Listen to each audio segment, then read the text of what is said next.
Selamat malam Bapak Ibu, saudara-saudara yang kami kasihi di dalam nama Tuhan. Kami berharap kita semua dalam keadaan baik, kita semua dalam keadaan sehat.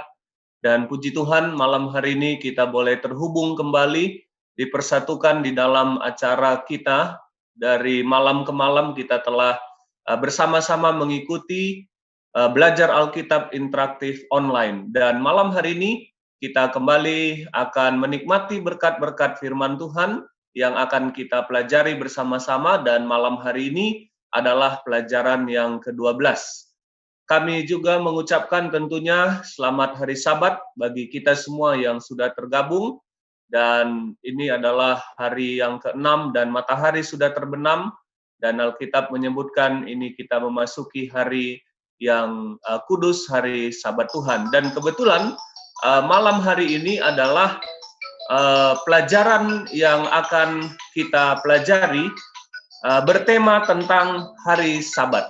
Nah, itu sebabnya mari kita akan siapkan hati kita untuk belajar firman Tuhan pada malam hari ini, dan tema yang akan kita pelajari atau judul yang akan kita pelajari malam hari ini adalah hari Sabat. Hamba Tuhan, Pendeta Roni Wenas yang akan menjadi narasumber dan pemberita firman Tuhan malam hari ini, dan beliau akan menyampaikan pelajaran yang tentu sudah dipersiapkan dengan baik, dan kita berdoa Roh Kudus Tuhan akan mengurapi dan menyempurnakan semua hati kita untuk menerima berkat-berkat firman Tuhan pada malam hari ini. Kami melihat di aplikasi Zoom ini sudah terhubung Bapak Ibu saudara-saudara dari berbagai tempat, dari seluruh wilayah Uni Indonesia kawasan Barat, bahkan juga dari beberapa tempat yang lain. Kami sambut dan kami ucapkan salam hangat dan selamat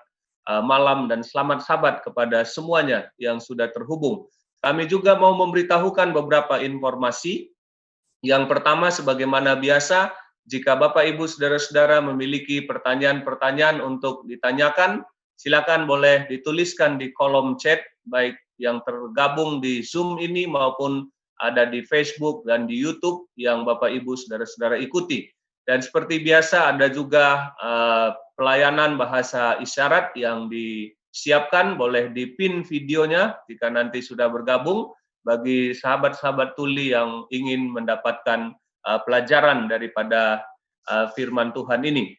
Baik, Bapak Ibu saudara-saudara yang kami kasihi, kita mulai saja acara kita pada malam ini.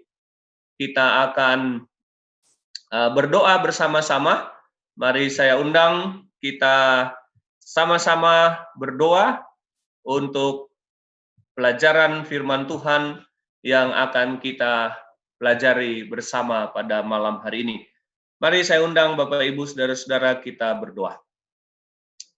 Ya Tuhan Allah Bapa yang bertahta di sorga, kami datang ke hadirat Tuhan yang kudus pada malam hari ini, pada malam hari Sabat Tuhan yang kudus ini.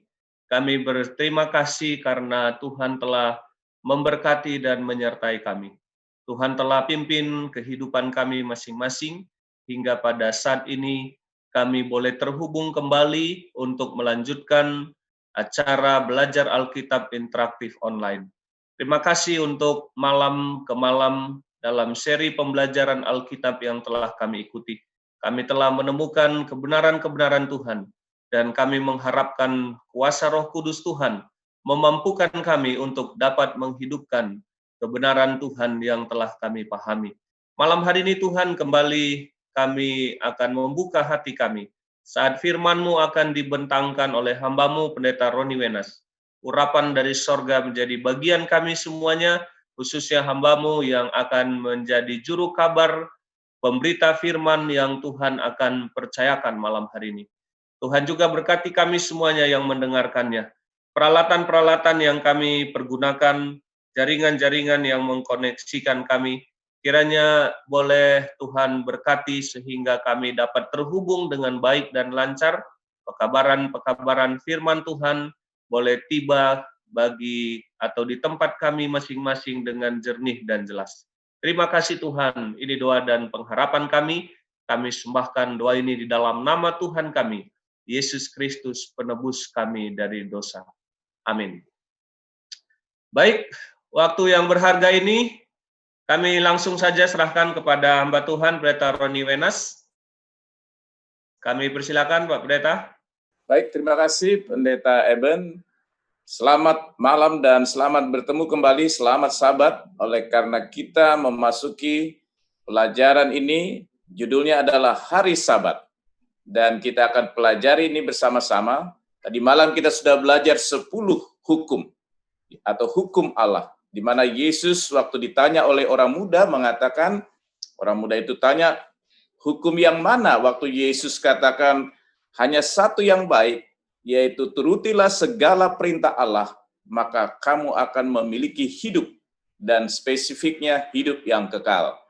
Lalu orang muda itu bertanya, hukum yang mana? Yesus tidak mengutip yang lain, dia mengutip yaitu 10 hukum Allah. Dan kita sudah pelajari bahwa 10 hukum Allah ini diberikan dengan kuasa yang luar biasa. Ya, ada satu peristiwa hebat terjadi waktu Musa akan menerimanya. Dan 10 hukum Allah itu bukan ditulis oleh Musa pada waktu menerimanya.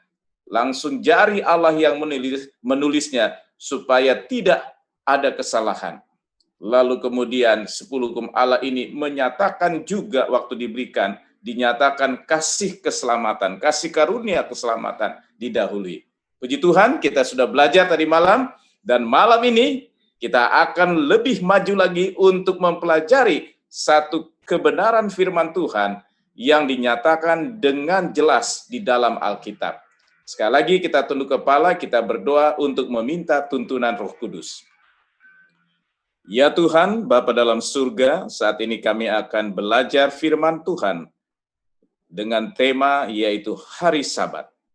Tuhan, pelajaran ini adalah pelajaran yang penting, dan biarlah Roh Kudus yang menanamkan benih kebenaran ini dengan menumbuhkannya secara subur di dalam hati pikiran kami. Berkati kami semua yang sudah hadir, dan biarlah kami yang sudah biasa mendengarkan pekabaran ini makin dikuatkan. Bagi mereka yang baru pertama mendengarkan atau masih samar-samar, Roh Kudus yang akan memberikan pengertian yang sempurna. Di dalam nama Tuhan Yesus kami berdoa. Amin. Judul pelajaran pada malam hari ini adalah Hari Sabat. Saudara-saudara, bila mana kita mendengar judul ini, maka banyak yang mempunyai analisa apa itu hari Sabat. Ya.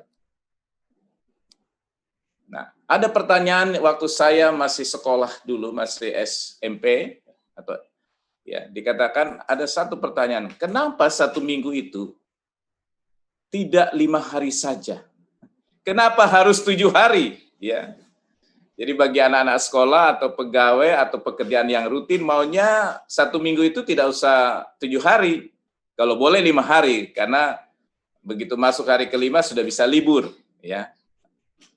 Jadi saudara-saudara, biasanya kalau pekerjaan rutinitas, sudah lelah, sudah capek.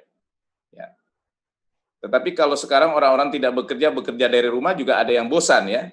Tapi pertanyaannya, waktu kami sekolah itu kenapa ya? Satu minggu itu 5 hari saja, supaya hari kelima sudah bisa santai, atau hari keempat ya. Nah, tapi kenapa harus 7 hari? Tapi ada juga orang bertanya, kenapa satu minggu tidak 10 hari? Mungkin bagi pengusaha yang usahanya sedang untung atau lagi maju usahanya, kalau boleh satu minggu itu jangan hanya 7 hari. Karena setiap hari mendatangkan keuntungan. Kalau boleh 10 hari, supaya lebih banyak lagi yang didapat. Jadi pertanyaan itu bisa saja muncul ya. Pertanyaan berikut, kalau begitu dari manakah asal mula satu minggu itu 7 hari? Ya. Tidak seperti tadi kenapa 5 hari, kenapa 10 hari, kenapa harus 7 hari, dan dari mana asal mulanya? Ya. Baik, kita akan lihat sedikit. 1 tahun lamanya 365 hari. Menurut sains, yaitu dari mana 1 tahun sama dengan 365 hari? Planet bumi kita ini berputar mengelilingi matahari selama 1 kali, itu lamanya 1 tahun.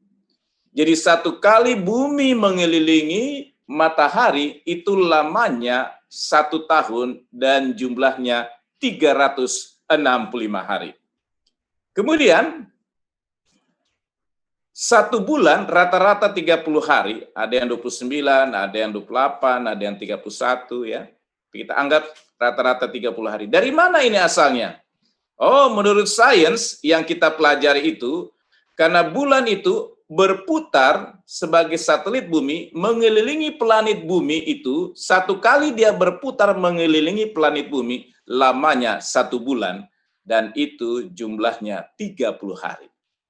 Lalu, 1 hari lamanya atau 1 hari 1 malam lamanya 24 jam ya.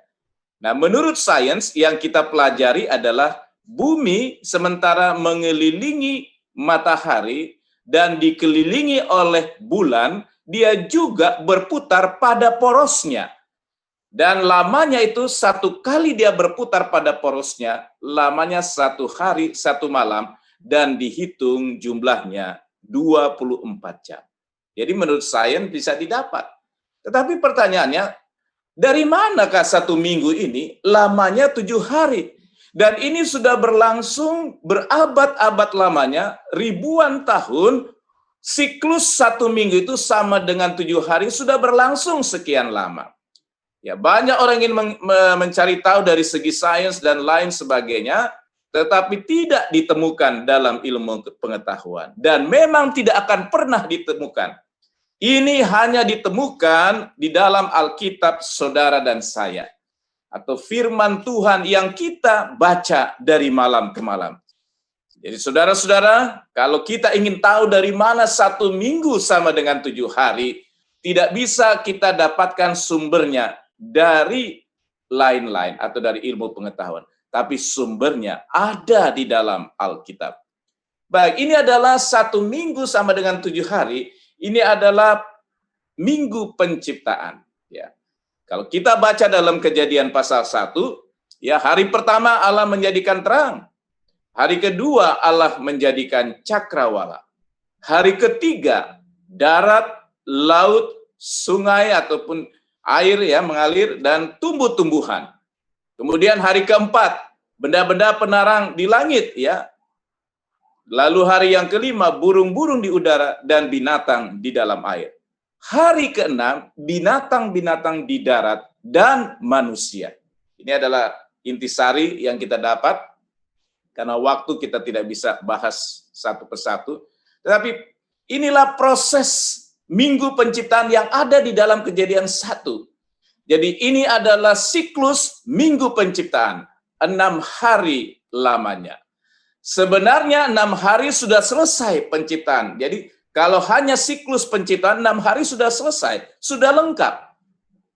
Makhluk yang paling terakhir, yang sempurna yang Tuhan ciptakan adalah manusia, sudah selesai. Tetapi Allah menyempurnakan siklus minggu penciptaan itu dengan menambahkan 1 hari lagi, yaitu hari ke-7. Ya. Di dalam Kejadian 2 ayat 1-3, Alkitab mengatakan, demikianlah diselesaikan langit dan bumi dan segala isinya. Ketika Allah pada hari ke-7 telah menyelesaikan pekerjaan yang dibuatnya itu, berhentilah ia pada hari ke-7 dari segala pekerjaan yang telah dibuatnya itu. Lalu Allah memberkati hari ke-7 itu dan menguduskannya. Karena pada hari itulah ia berhenti dari segala pekerjaan penciptaan yang telah dibuatnya itu. Jadi Allah dalam siklus penciptaan tidak cukup 6 hari. 6 hari sebenarnya sudah lengkap, penciptaan itu sudah cukup, tetapi Allah tambahkan 1 hari dalam cerita penciptaan ini untuk menyatakan dialah pencipta. Dan hari ke-7, 3 hal yang Allah lakukan. Dia berhenti, dia memberkati, dan menguduskan hari ke-7. Hanya hari ke-7 lah yang dinyatakan Allah berhenti, memberkati, dan menguduskannya. Ya. Dan kata hari ke-7 kemudian dikenal nama hari ke-7, yaitu hari Sabat di dalam Keluaran 20 ayat 8-11. Dikatakan, ingatlah dan kuduskanlah hari Sabat.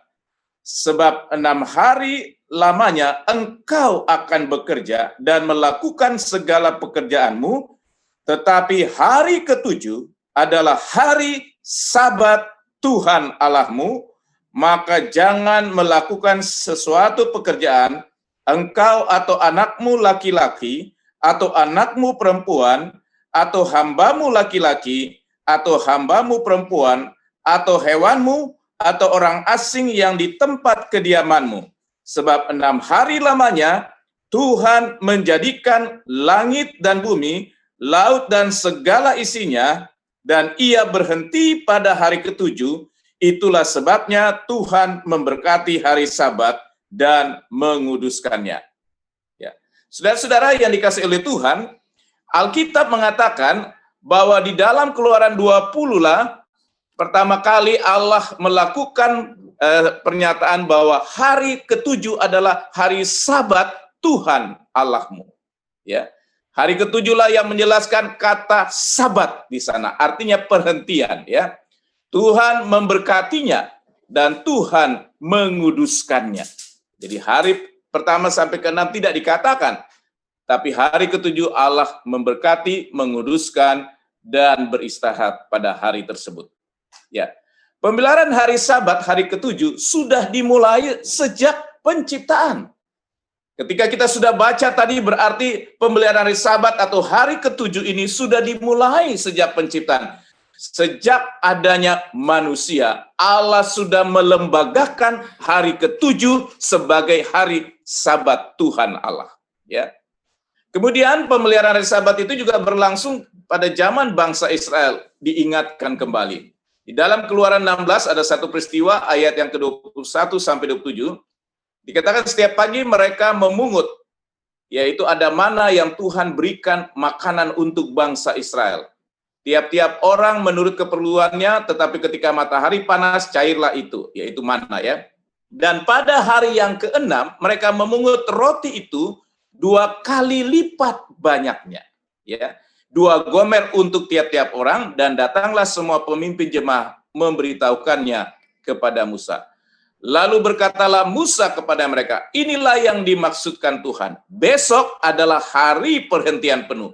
Sabat yang kudus bagi Tuhan, maka roti yang perlu kamu bakar, bakarlah, dan apa yang perlu kamu masak, masaklah, dan segala kelebihannya biarkanlah di tempatnya untuk disimpan sampai pagi.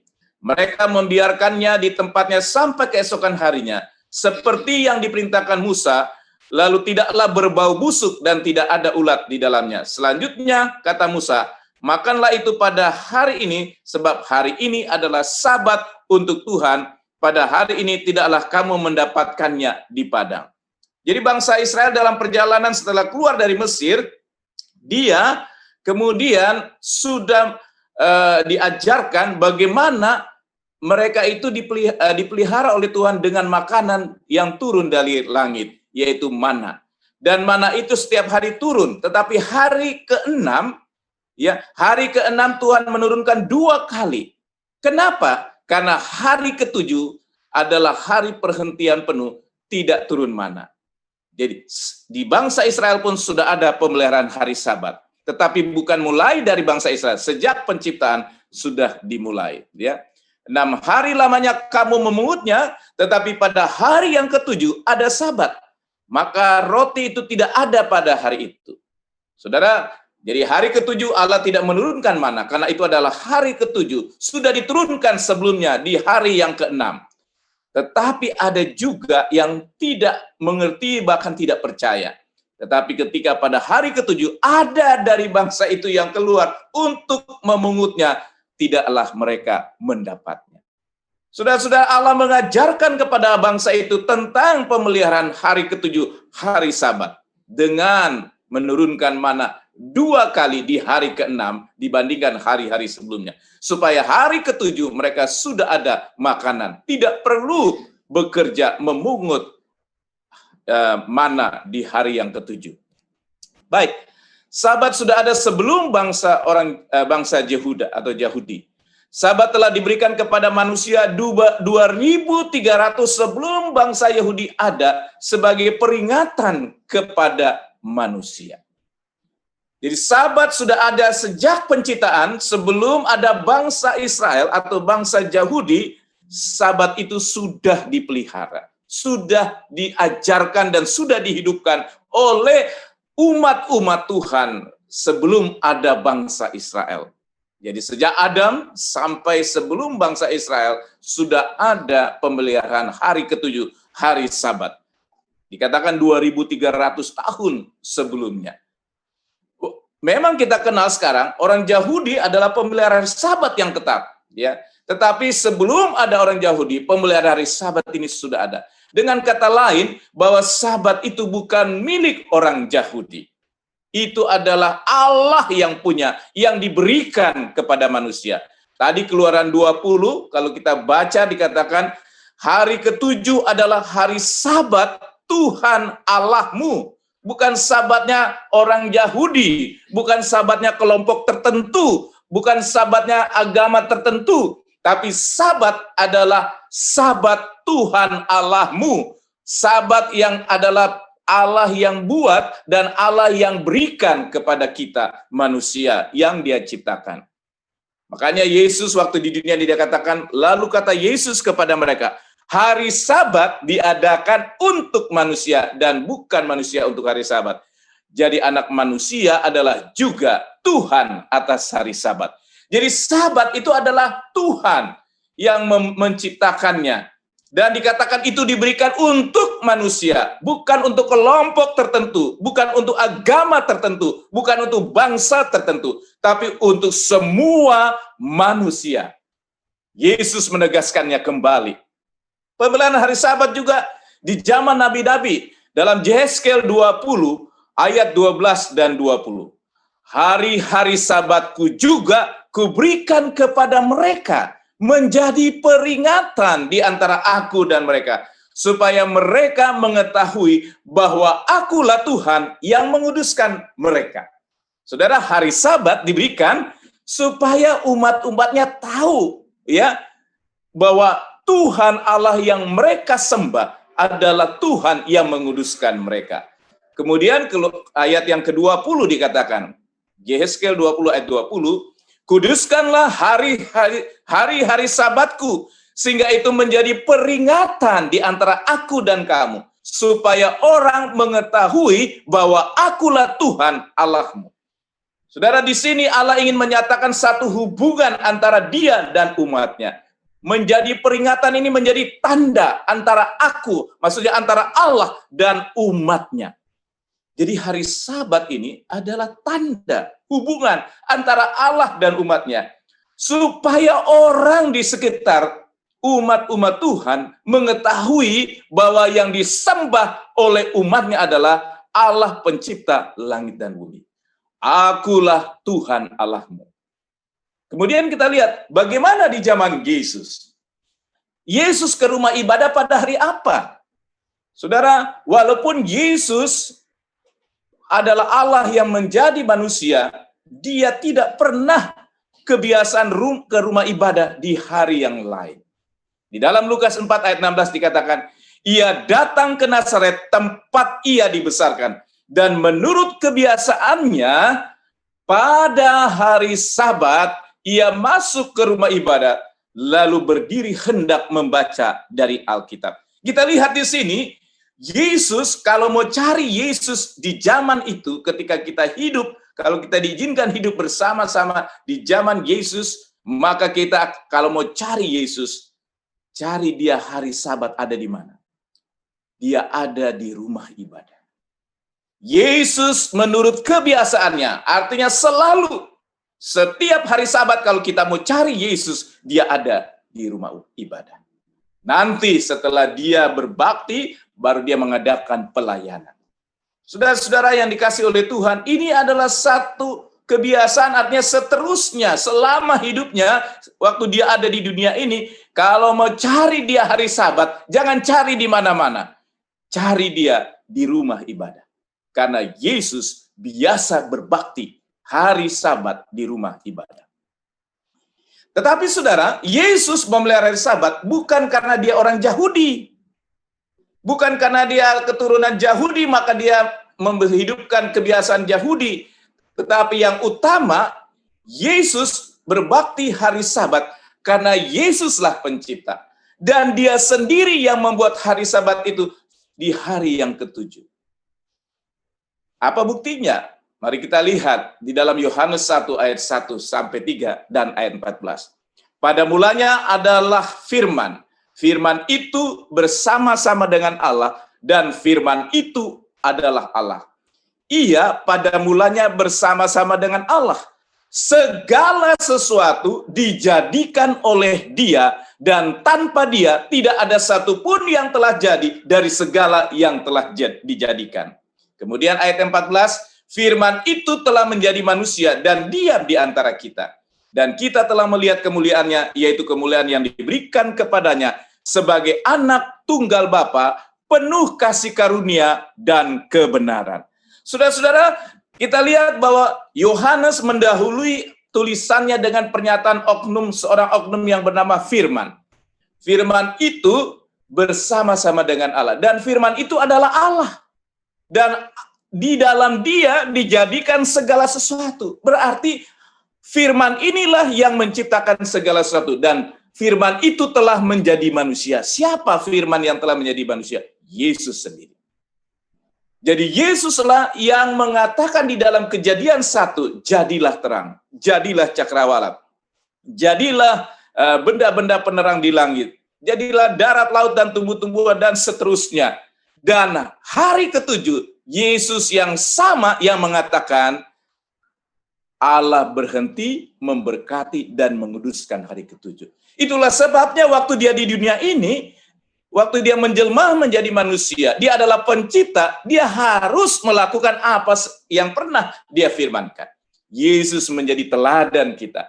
Yesus yang sama yang menciptakan, Yesus yang sama yang sudah menjadikan hari ketujuh sebagai hari Sabat, pada waktu Dia menjelma menjadi manusia, menurut kebiasaannya, Dia pun berbakti kepada Tuhan di hari Sabat, hari ketujuh. Kemudian zaman Rasul Paulus. Kenapa saya singgung mengenai Rasul Paulus? Saudara, Rasul Paulus ini bukanlah Rasul yang dipanggil oleh Yesus di zaman Yesus hidup. Zaman Rasul Paulus ini adalah setelah Yesus naik ke surga, baru dia dipanggil menjadi Rasul. Tetapi Rasul Paulus yang dikenal adalah seorang yang penginjil yang luar biasa. Dia ke rumah ibadah pada hari apa? Mari kita baca Kisah 13 ayat 42 dan sampai 44. Ketika Paulus dan Barnabas keluar, mereka diminta untuk berbicara tentang pokok itu pula pada hari Sabat berikutnya. Setelah selesai ibadah, banyak orang Yahudi dan penganut-penganut agama Yahudi yang takut akan Allah mengikuti Paulus dan Barnabas. Kedua rasul itu mengajar mereka dan menasihati supaya mereka tetap hidup di dalam kasih karunia Allah. Pada hari Sabat berikutnya datanglah hampir seluruh kota itu berkumpul untuk mendengar firman Allah. Jadi ada orang yang mengatakan bahwa ketika Yesus sudah mati di kayu salib, lalu Dia bangkit dan Dia naik ke surga, kelihatannya tidak ada lagi pemeliharaan hari Sabat. Oh saudara, tidak. Rasul-rasul masih terus melihara Sabat. Bahkan Rasul Paulus sendiri yang tidak hidup di zaman Yesus menjadi rasul, tapi setelah Yesus naik ke surga baru dia jadi rasul, dia tetap memelihara dan berbakti pada hari Sabat. Dalam Kisah 18 ayat 4 dikatakan, dan setiap hari Sabat, Paulus berbicara dalam rumah ibadat dan berusaha meyakinkan orang-orang Yahudi dan orang-orang Yunani. Saudara lihat bahwa Paulus tetap memelihara hari Sabat sebagaimana Yesus memelihara hari Sabat. Walaupun Yesus sudah selesai untuk melakukan pengorbanan di kayu salib, tidak pernah kematian Yesus dan kebangkitan Yesus menggantikan kebaktian Sabat. Karena Paulus menyatakan dia berbakti hari Sabat. Saudara-saudara, Yesus juga pernah memberikan nubuatan dalam Matius 24 ayat 20. Berdoalah supaya waktu kamu melarikan diri itu jangan jatuh pada musim dingin dan jangan pada hari Sabat. Yesus sudah berdoa menyatakan akan ada masa yang sukar bagi umat Tuhan. Akan ada satu waktu di mana kita akan mengalami satu peristiwa, yaitu melarikan diri oleh karena dikejar-kejar. Dan Yesus katakan, Berdoalah, jangan pada waktu kamu melarikan diri itu jatuh pada musim dingin, dan jangan pada hari Sabat. Karena diharapkan hari Sabat kita terus berbakti kepada Tuhan. Jangan dalam keadaan berlari-lari. Itulah Yesus nubuatkan. Dan ini, saudara, Yesus yang katakan sendiri, ya. Kemudian sampai kapan pemeliharaan hari Sabat? Oh, di dalam Yesaya 66 ayat 22 dan 23 mengatakan, sampai di dunia baru. Sebab sama seperti langit yang baru dan bumi yang baru yang akan kujadikan itu, dan tinggal tetap di hadapanku, demikianlah firman Tuhan. Demikianlah keturunanmu dan namamu akan tinggal tetap. Dan kemudian bulan berganti bulan dan sabat berganti sabat, maka seluruh umat manusia akan datang untuk sujud menyembah di hadapanku, firman Tuhan. Saudara-saudara yang dikasihi oleh Tuhan, firman Tuhan mengatakan nanti di dunia baru dikatakan bulan berganti bulan dan sabat berganti sabat. Seluruh umat manusia akan datang untuk sujud menyembah di hadapanku, firman Tuhan. Saudara-saudara, pemeliharaan hari Sabat ini sejak penciptaan sudah ada. Kemudian masuk kepada zaman bangsa Israel. Kemudian masuk kepada zaman nabi-nabi. Kemudian masuk kepada zaman yaitu pada waktu Yesus sendiri. Rasul-rasul. Kemudian dinubuatkan di menjelang hari-hari terakhir. Tetap Sabat diingatkan. Kemudian sampai di dunia baru. Kita akan memuji Tuhan, menyembah Dia di hari Sabat, hari kudus Tuhan itu. Saudara-saudara, jadi Sabat itu penting. Makanya kita bahas firman Tuhan ini, supaya kita mengerti betapa pentingnya Sabat. Saudara, ada satu buku yang menjelaskan bahwa seandainya seluruh umat manusia berbakti kepada Tuhan pada hari Sabat, hari ke-7, maka teori evolusi itu akan hancur di dunia ini. Kenapa? Karena dengan kita berbakti pada hari Sabat, hari ke-7, kita sebagai manusia, sebagai umat Tuhan, menyatakan bahwa Allah lah yang menciptakan langit dan bumi. Allah lah yang menciptakan saya, manusia, makhluk yang sempurna pada waktu penciptaan. Jadi, ketika semua umat manusia memelihara hari ke-7, hari Sabat, untuk menyembah Tuhan, maka kita sedang menyembah Tuhan dan mengakui Dia sebagai pencipta langit dan bumi. Sehingga teori evolusi akan gugur dengan sendirinya. Kalau seluruh umat manusia berbakti kepada Tuhan pada hari ke-7, hari Sabat. Karena Sabat adalah tanda penciptaan. Kita bukanlah dari sel satu yang bertumbuh, lalu kemudian seperti monyet, dan akhirnya jadi manusia. Tapi kita hadir, diciptakan dengan kuasa Allah yang membentuk dan menciptakan kita.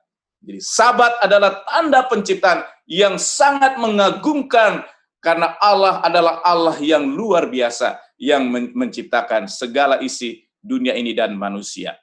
Baik, karena Sabat begitu penting, tentu kita ingin bertanya, yang manakah hari Sabat menurut kalender kita sekarang ini? Apakah hari Senin? Atau hari Kamis, atau hari yang lain. Mari kita akan lihat bukti yang paling mudah untuk kita ketahui dari manakah asal, bagaimana kita mengetahui hari Sabat itu hari ke-7 untuk hari-hari yang kita lewati menurut kalender sekarang ini. Yang mana itu? Saudara, peristiwa yang paling mudah adalah peristiwa kematian dan kebangkitan Yesus. Karena dari sini kita tahu, Yesus mati pada hari Jumat. Dan orang Kristen mengakui, semua orang Kristen mengakui bahwa Yesus mati pada hari Jumat. Ya, dan itu sering dirayakan disebut Paskah ya sekarang ini di dunia ini ya.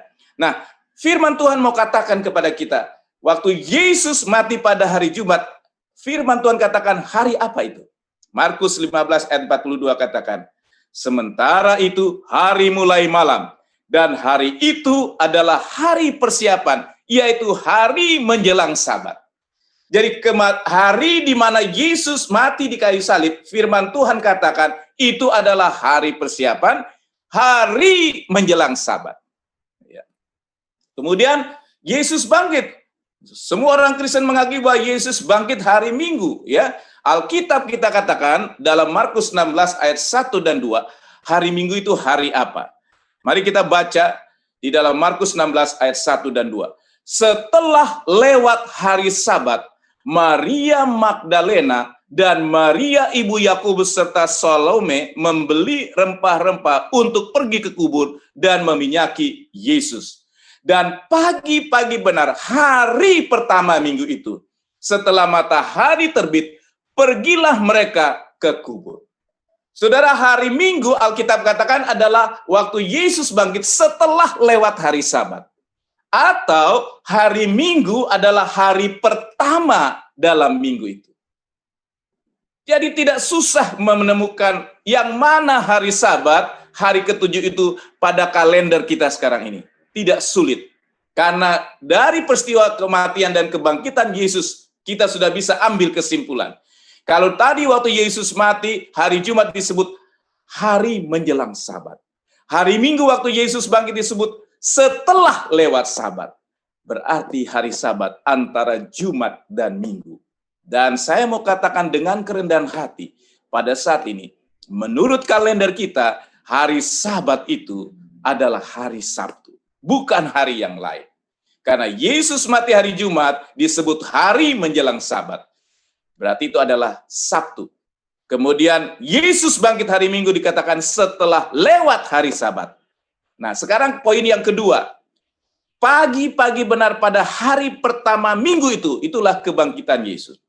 Jadi kalau Alkitab katakan hari Minggu itu adalah hari pertama, ya. Memang kalau terjemahan Alkitab yang lama disebut Ahad, ya, satu, ya. Jadi hari pertama minggu itu, coba sekarang kita hitung. Hari Minggu adalah hari pertama menurut Alkitab. Berarti hari Senin hari kedua. Hari Selasa hari ketiga. Hari Rabu hari keempat. Hari Kamis hari kelima. Hari Jumat hari keenam. Dan hari ketujuh adalah hari Sabat. Itulah hari Sabtu. Saudara-saudara, jelas ini diungkapkan dengan lugas oleh firman Tuhan, oleh Alkitab, bahwa hari Sabat adalah hari Sabtu yang Allah berikan kepada kita sebagai tanda penciptaan. Baik saudara, kita lihat ini ya, urutan kejadian ya. Hari Jumat, hari persiapan, hari menjelang Sabat, berarti hari Sabat itu adalah hari Sabtu. Kenapa? Karena hari Minggu Yesus bangkit dan itu disebut hari pertama dalam minggu itu. Saudara, dari sini kita bersyukur saudara. Pada saat kita melihat kematian dan kebangkitan Yesus, hari Sabat, Yesus beristirahat di dalam kubur. Dan ini menerangkan kepada kita, kalau kita lihat makna rohaninya adalah, hari Sabat bukan saja sebagai tanda penciptaan, tapi ini adalah tanda recreate, tanda penciptaan kembali manusia yang berdosa ditebus oleh darah Yesus. Ini adalah hari tanda di mana Yesus sudah mati untuk menebus manusia dari dosa. Jadi Sabat bukan sekedar tanda penciptaan, tapi juga adalah tanda penebusan. Karena Allah sudah menjadi manusia dan mati di kayu salib untuk menebus saudara dan saya dari dosa. Jadi Sabat bukan sekedar tanda penciptaan, tapi tanda penebusan. Atau tanda di mana Allah menciptakan kembali hidup kita di dalam hidup yang baru karena kematiannya untuk menebus saudara dan saya. Baik, ini dari segi bahasa saudara, banyak bahasa menyinggung tentang Sabat, Sabtu hari ketujuh. Ya, dalam bahasa Yunani disebut sana Spanyol, Sabado, ya. Portugis juga Sabado, Itali, Sabato, Prancis, Samedi, Jerman, Samstag, ya, Rusia, Sabota, Polandia juga bilang Sabota, Persia, Sambin, kemudian Hindi, Sombat, Arab, Sabit, ya, Sabat, hari ketujuh. Dan saya percaya juga Indonesia adalah Sabtu, itu juga artinya 7. Kemudian dikatakan, kenapa begitu penting pelajaran hari Sabat ini? Kenapa begitu penting ketika kita memelihara hari Sabat? Ada janji berkat-berkat bagi mereka yang memelihara hari Sabat. Di dalam Yesaya 58 ayat 13 dan 14 dikatakan, apabila engkau tidak menginjak-injak hukum Sabat dan tidak melakukan urusanmu pada hari kudusku, apabila engkau menyebutkan hari Sabat hari kenikmatan, dan hari kudus Tuhan hari yang mulia, apabila engkau menghormatinya dengan tidak menjalankan segala acaramu, dan dengan tidak mengurus urusanmu atau berkata omong kosong, maka engkau akan bersenang-senang karena Tuhan, dan aku akan membuat engkau melintasi puncak bukit-bukit bumi dengan kendaraan kemenangan. Aku akan memberi makan engkau dari milik pusaka Yakub, bapa leluhurmu, sebab mulut Tuhanlah yang mengatakannya. Saudara, ada 3 berkat paling sedikit yang dijanjikan kalau kita pelihara hari Sabat, berbakti kepada Tuhan pada hari Sabat, hari Sabtu, hari ke-7. Dikatakan engkau akan bersenang-senang karena Tuhan. Oh, Tuhan akan menjanjikan sukacita. Sukacita yang sejati, saudara, hanyalah oleh karena Tuhan hadir bersama dengan kita. Sukacita yang sejati adalah karena kita memiliki Tuhan yang sudah menciptakan kita. Kemudian aku akan membuat engkau melintasi puncak bukit di bumi dengan kendaraan kemenangan. Saudara, bukit-bukit itu melambangkan kesulitan, ya. Kalau anak-anak muda yang suka hiking, ya, saya sering ikut dengan Pathfinder, orang-orang muda, dan kalau ikut hiking, saudara, wah, kalau mendaki itu lelah sekali, capek sekali, apalagi membawa barang. Tetapi setelah melewati bukit-bukit itu, kita akan turun dengan senang. Jadi dikatakan kita akan melintasi puncak bukit-bukit itu dengan kendaraan kemenangan. Walaupun kita mengalami kesulitan, tantangan, Tuhan berjanji akan berikan kemenangan-kemenangan. Karena kita menjadikan Tuhan sebagai pencipta dan penolong kita. Kemudian berkat yang ketiga, aku akan memberi makan engkau dari milik pusaka Yakub, bapa leluhurmu, sebab mulut Tuhanlah yang mengatakan. Berkat yang ketiga adalah menjanjikan pemeliharaan, kecukupan dalam hidup kita, supaya kita tetap kuat di dalam Tuhan. Saudara-saudara yang dikasihi oleh Tuhan, itulah sebabnya pekabaran Injil yang kekal, yang dicatat dalam Wahyu pasal 14. Injil yang kekal ini mengatakan, ya, tadi malam kita sudah baca, ya, takutlah akan Allah dan muliakanlah Dia, karena telah tiba saat penghakimannya. Kemudian dikatakan, sembahlah Dia yang menjadikan langit dan bumi dan laut dan semua mata air. Jadi Injil yang kekal yang kita beritakan ini adalah termasuk di dalamnya hari Sabat. Karena Sabat menceritakan yaitu ada Allah yang kita harus sembah, yang menjadikan langit dan bumi dan laut dan semua mata air. Saudara-saudara yang dikasihi oleh Tuhan, Allah sedang memanggil saudara-saudara untuk bergabung dalam satu kumpulan untuk menyembah Allah yang menjadikan langit dan bumi dan laut dan segala isinya dan semua mata air yang Dia sudah ciptakan. Saudara-saudara, kadang-kadang waktu kita membaca, bukankah Injil itu mengenai Yesus?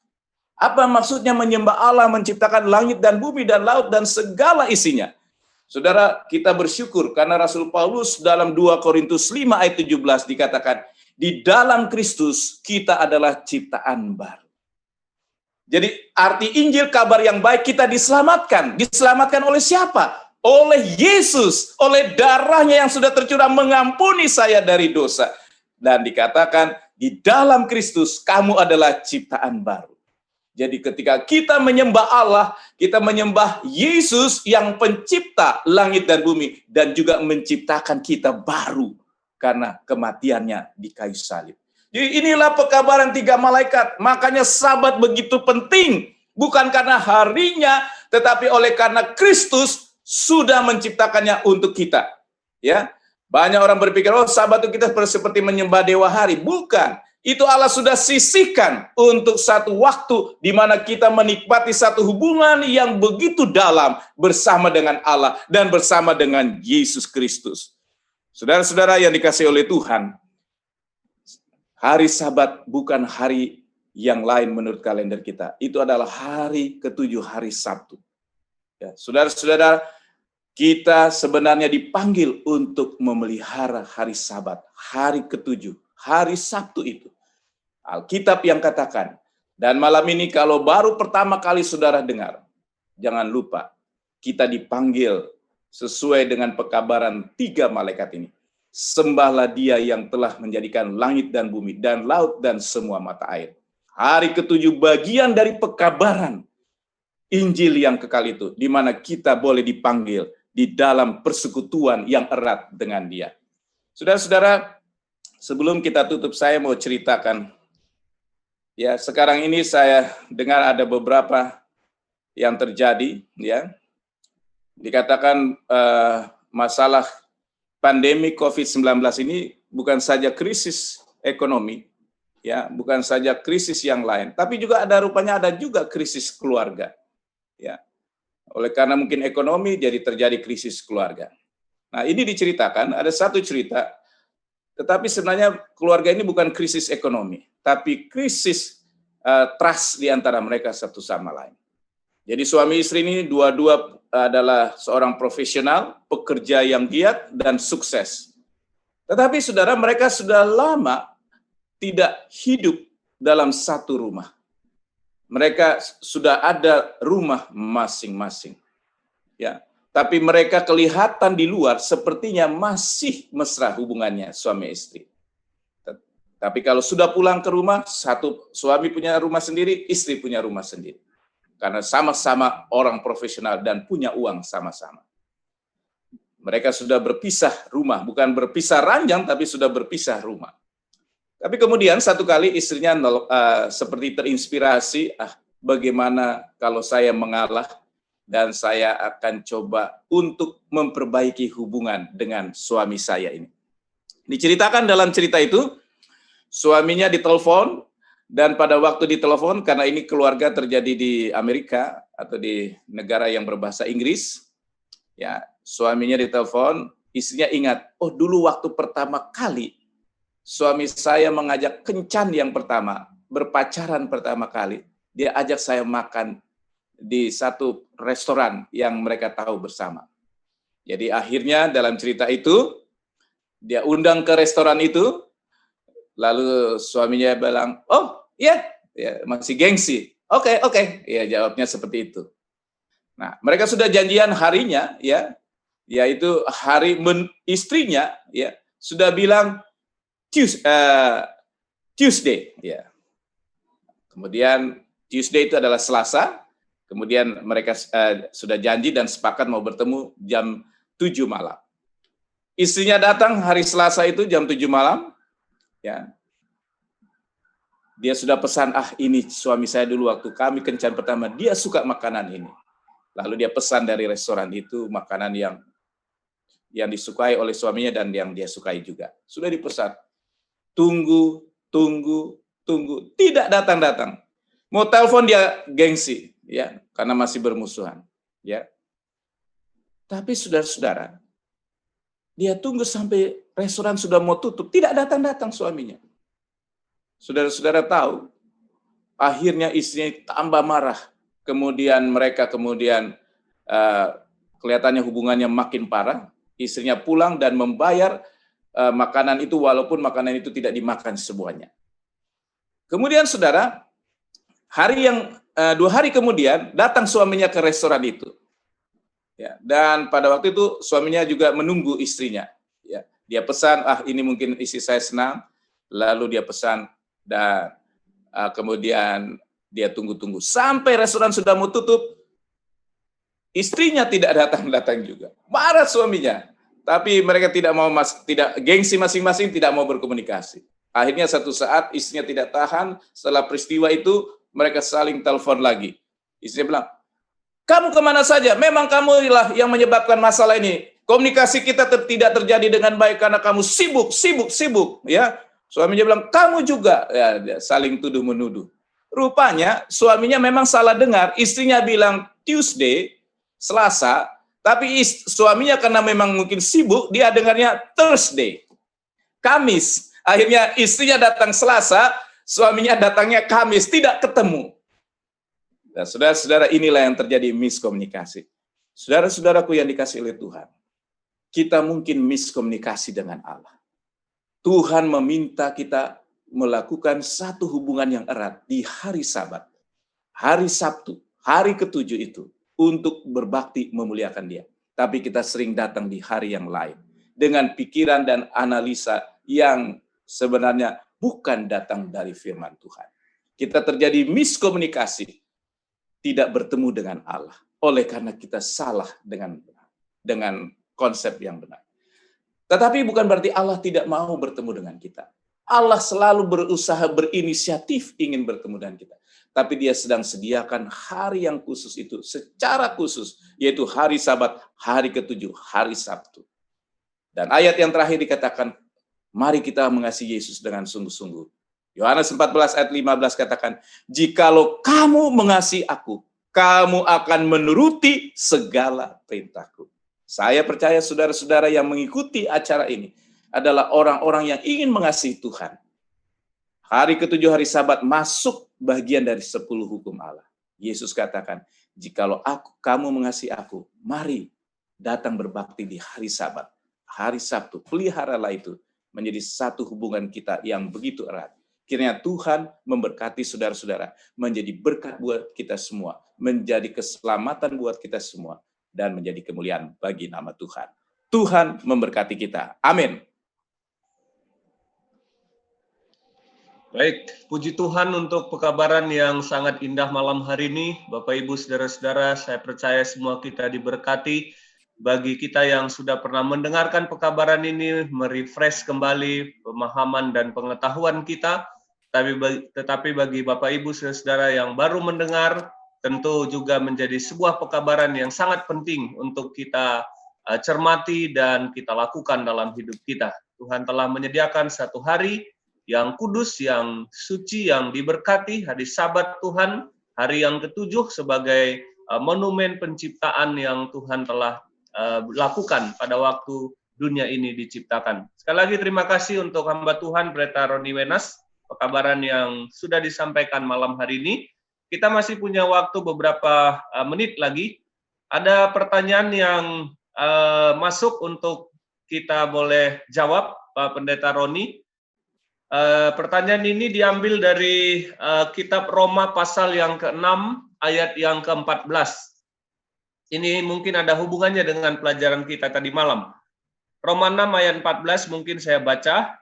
Sebab kamu tidak akan dikuasai lagi oleh dosa, karena kamu tidak berada di bawah hukum Taurat, tetapi di bawah kasih karunia. Jadi bagaimana kira-kira penjelasan ayat ini dan dihubungkan dengan pelajaran kita tadi malam, bahwa Tuhan masih menuntut kita untuk menuruti hukumnya, tetapi seolah-olah ayat ini mengatakan kita tidak lagi di bawah hukum Taurat, tetapi di bawah hukum kasih karunia. Silakan Pak Pendeta Roni untuk menjawab pertanyaan ini. Ya, baik. Kita akan lihat Roma 6 ini, kalau kita baca ayat 14, memang sekilas seolah-olah kita tidak membutuhkan hukum. Yang kita butuhkan hanya kasih karunia. Karena katanya kita tidak dikuasai lagi oleh dosa karena kamu tidak di bawah hukum Taurat, tetapi di bawah kasih karunia. Nah, kalau kita baca ayat-ayat sebelumnya, maka di sana dikatakan, ya, Roma 6 ayat 1 sudah dikatakan, jika demikian, apakah yang hendak kita katakan? Bolehkah kita bertekun dalam dosa supaya semakin bertumbuh kasih karunia ini? Sekali-kali tidak. Bukankah kita telah mati bagi dosa? Bagaimanakah kita masih dapat hidup di dalamnya? Nah, dosa dalam 1 Yohanes 3 ayatnya yang keempat, ya, 1 Yohanes 3 ayat yang keempat dikatakan, setiap orang yang berbuat dosa adalah melanggar hukum Allah, sebab dosa ialah pelanggaran hukum Allah. Ya, kemudian kita baca ayat Roma 6 ayat 12, dikatakan, sebab itu hendaklah dosa jangan berkuasa lagi di dalam tubuhmu yang fana, supaya kamu jangan lagi menuruti keinginannya. Kemudian ayat 13, dan janganlah kamu menyerahkan anggota-anggota tubuhmu kepada dosa untuk dipakai sebagai senjata kelaliman, tetapi serahkanlah dirimu kepada Allah sebagai orang-orang yang dahulu mati, tetapi yang sekarang hidup, dan serahkanlah anggota-anggota tubuhmu kepada Allah untuk menjadi senjata-senjata kebenaran. Ayat-ayat yang tadi kita baca mau menjelaskan kepada kita bahwa ketika saudara dan saya berdosa, artinya melanggar perintah Allah. Dan ketika kita melanggar perintah Allah, kita berarti di bawah hukum. Artinya sudah siap di bawah hukum.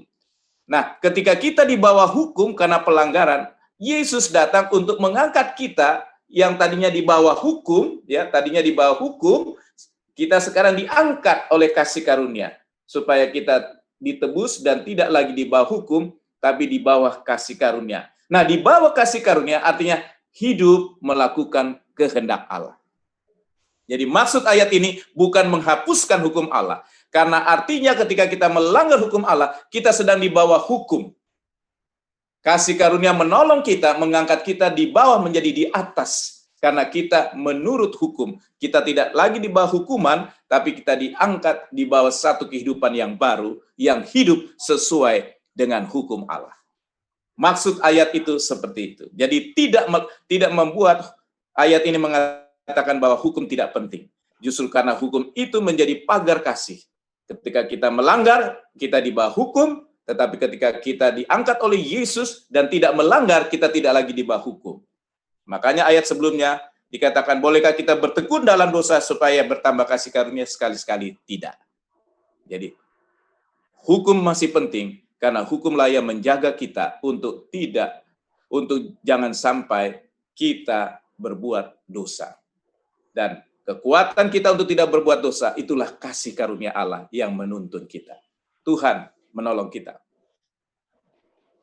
Baik, terima kasih banyak Pak Pendeta untuk jawaban atas pertanyaan yang diberikan. Bapak Ibu saudara-saudara yang kami kasihi, dimanapun Bapak Ibu saudara berada, demikian acara kita pada malam hari ini. Namun sebelum kita berdoa, kami mau pastikan Bapak Ibu saudara untuk boleh kembali kita bergabung melanjutkan seri belajar Alkitab interaktif online kita yang nanti akan dilaksanakan pada minggu yang ketiga, yang dimulai nanti pada hari Minggu tanggal 16 Agustus. Jadi besok malam kita tidak ada, dan kita akan mulai kembali di minggu yang ketiga nanti, pelajaran yang ke-13 pada hari Minggu tanggal 16 Agustus jam 7 malam.